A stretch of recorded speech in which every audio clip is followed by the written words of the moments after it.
Hello, my name is Mariana and today I'm going to talk about the Restoration in 18th century in British literature.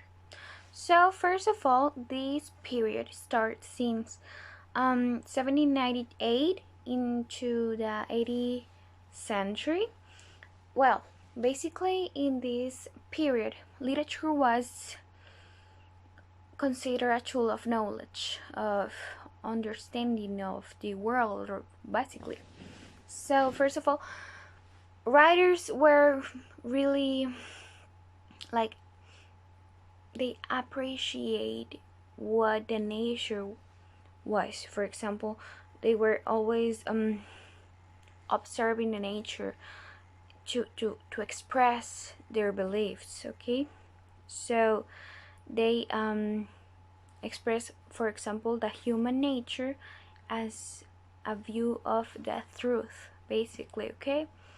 Okay, and after these circumstances, the age of satire was born, and it was the most popular tool for literature, for British literature in that time. Okay,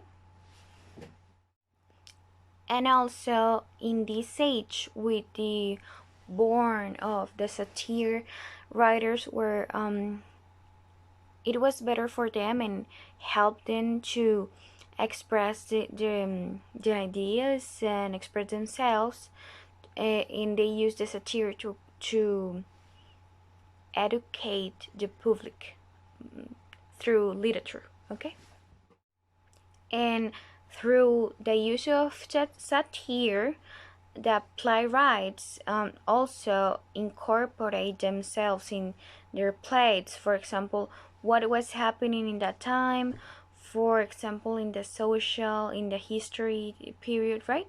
So it was how they help and educate the people in that time. Thank you.